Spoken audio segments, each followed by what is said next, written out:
Hello everyone, welcome you all. स्वागत करता हूँ एक बार फिर से हमारी यूट्यूब चैनल विस्डम वेल्थ में। और आज के इस लाइव टेक्निकल एनालिसिस के सीरीज़ में मैं लेकर आ गया हूँ टाटा स्टील को। बहुत सारे हमारे फैमिली सब्सक्राइबर्स ने बोला कि सर टाटा स्टील के ऊपर बनाइए वीडियो, तो टाटा स्टील के ऊपर मैं वीडियो बना रहा हूँ। लेकिन उससे पहले एक छोटी सी रिक्वेस्ट है कि इस वीडियो के आगे बढ़ने से पहले मैं एक छोटी सी रिक्वेस्ट वो ये है कि प्लीज़ आप सब्सक्राइब नहीं करते हमारे चैनल को। पूरी वीडियो देखते हैं लेकिन सब्सक्राइब करना भूल जाते हैं, इसीलिए मैं आपको याद दिला रहा हूँ कि पहले ही सब्सक्राइब कर लीजिए, बेल नोटिफिकेशन ऑन कर लीजिए, उसके बाद आराम से इत्मीनान से देखिएगा पूरी वीडियो।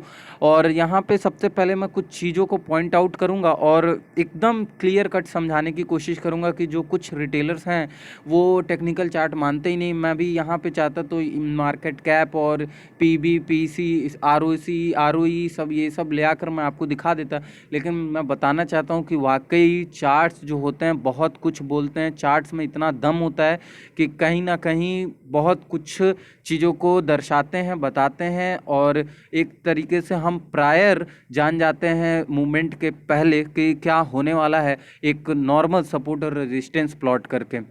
तो चलिए, यहाँ आपके सामने मैंने वन डे का यहाँ पे चार्ट लगा दिया है और लाइव टेक्निकल एनालिसिस में इस यहाँ फ्लक्चुएशन देख सकते हैं यहाँ पे प्राइस का।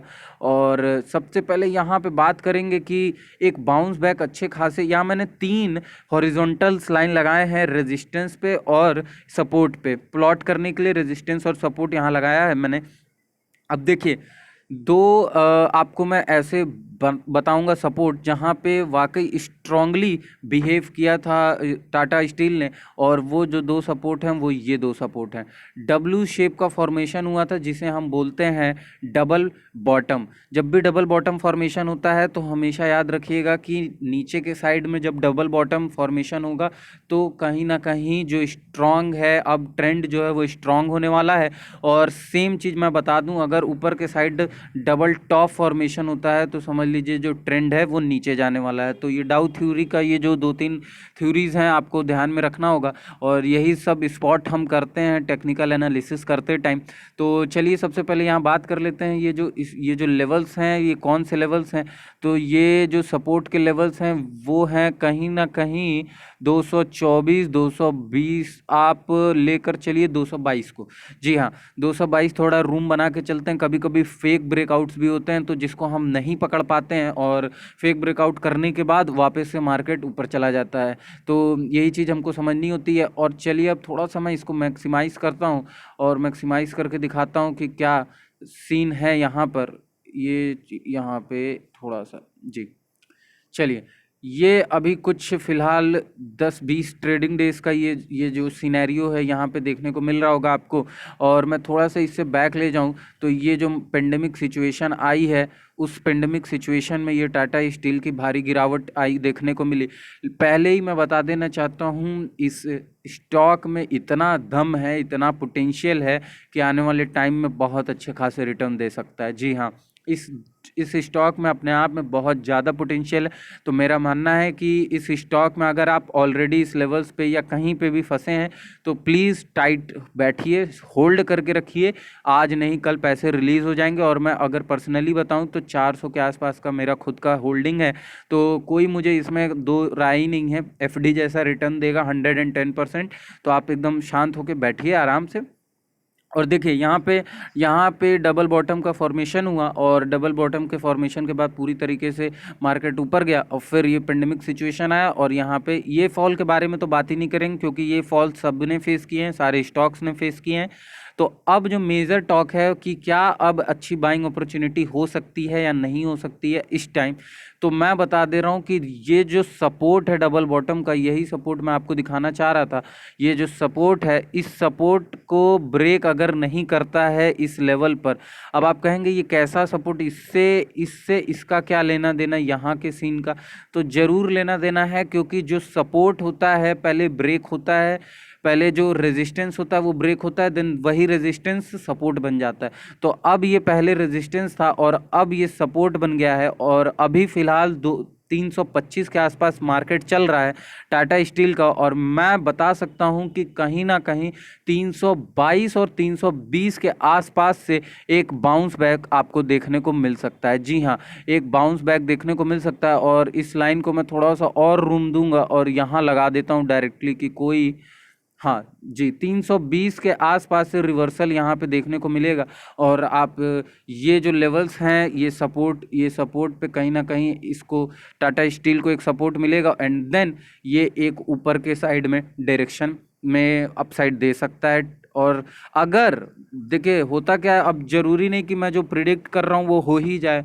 Market is all about prediction and proper knowledge of implementation. तो इसीलिए ये अगर ब्रेक करता है तो सेकंड लाइन इसीलिए मैंने आपको लिए प्लॉट करके रखी है कि अगर इफ़ इन केस ये लाइन ब्रेक होती है तो ये जो लाइन है, ये लाइन जो मैंने प्लॉट किया है, ये एक नया सपोर्ट का काम करेगा। क्यों? क्योंकि अब इसके भी लॉजिक सुन लीजिए। क्योंकि ये जो रेंज बाउंड मार्केट हुआ था अभी टाटा स्टील में, इस रेंज बाउंड मार्केट को कहीं ना कहीं 2 बार अटेम्प्ट किया। अब आप कहेंगे 2 बार कहाँ अटेम्प्ट किया? तो ये देखिए, एक बार ये ग्रीन कैंडल, एक बार ये ग्रीन कैंडल, दोनों बार अटेम्प्ट किया, दोनों बार फेल हुआ और मार्केट रेंज बाउंड हो गया। यानी कि कुल मिला के यहाँ पे वॉल्यूम कॉन्ट्रैक्शन चालू था और यहाँ पे कहीं ना कहीं उसके बाद वॉल्यूम कॉन्ट्रैक्शन मतलब कि वॉल्यूम जो है कहीं ना कहीं बढ़ रहा था, और वो इधर इन लो साइड इधर इन अप साइड ब्रेक होता है, चाहे किसी भी स्टॉक की बात कर लें। तो इसमें क्या हुआ, अपसाइड ब्रेकआउट हुआ और इस कैंडल के साथ ब्रेकआउट देखने को मिला with high volume, and then इसने नेक्स्ट रेजिस्टेंस जो है उसको भी ब्रेक किया, लेकिन वहाँ कहीं ना कहीं कुछ थोड़ा सा ये जो रेजिस्टेंस पे, ये जो आपको रेड कैंडल दिखाता हूँ, ये जो रेड कैंडल, ये रेड कैंडल पे क्लोजिंग हुई तो लोगों ने यहाँ सोचा कि फेक ब्रेकआउट है, लेकिन फेक ब्रेकआउट नहीं था। और उसके बाद से डायरेक्ट ये जो कैंडल हुई ये, एंड यहाँ से गैप अप। तो मे भी इस गैप अप, जो गैप अप हुआ है, इस गैप अप को गैप फिल हो एंड देन यहाँ से बाउंस देखने को मिल सकता है। तो अगर आप सपोर्ट की बात करूँ तो 320 एक अच्छा सपोर्ट मेरे को दिख रहा है। और अगर 320 पे छोटी क्वांटिटी के साथ मैं बाय करने के लिए बोलूँगा कि आप बाय कर सकते हैं, लेकिन एक बार सपोर्ट रिस्पेक्ट करे तभी। अगर ब्रेक नहीं करता है तो, और सपोर्ट पे थोड़ा सा वॉल्यूम जो जनरेशन दिखे तभी आपको बाय करना है। अदरवाइज अगर सपोर्ट ब्रेक करता है, इफ़ वॉल्यूम के साथ ये जो सपोर्ट है, सपोर्ट मतलब ये जो लाइन मैं बता रहा हूँ, ये लाइन उसको अगर ब्रेक करता है तो आपको नहीं लेना है, आपको नहीं लेना है। ये 2-3 बार मैं रिपीट कर दे रहा हूँ, ये नहीं कि बाद में आप बोलिएगा कि आप ही बोले थे, अब मैंने ले लिया, अब मैं क्या करूँ। तो इसमें आपको समझना होगा कि ये जो सपोर्ट है इसको ब्रेक करेगा तो नहीं लेना है, अगर ब्रेक नहीं करता, थोड़ा सा इसको रिस्पेक्ट देता है और अच्छा वॉल्यूम जनरेट हो रहा है, तब तुरंत आपको इसमें बाय अपॉर्चुनिटी देखनी है with proper stop loss. Investing के लिए भी मैं बोलता हूँ कि एक प्रॉपर स्टॉप लॉस, और प्रॉपर स्टॉप लॉस होगा वो 305 का, और 300 का भी आप रख सकते हैं। 305 का उन लोग के लिए जो थोड़ा सा कम रिस्क लेते हैं, और 300 के आसपास का उन लोग को लिए जो मीडियोकर्स हैं, और 290 का 280 के आसपास का उनके लिए जो थोड़ा हाईली रिस्क लेते हैं। तो इस वीडियो में बस इतना ही, और वीडियो अच्छी लगी हो तो प्लीज़ लाइक कर दीजिएगा, सब्सक्राइब कर दीजिएगा हमारे चैनल को, बेल नोटिफिकेशन ऑन कर लीजिए जिससे कि सारे लेटेस्ट अपडेट आपको मिलती रहें। धन्यवाद।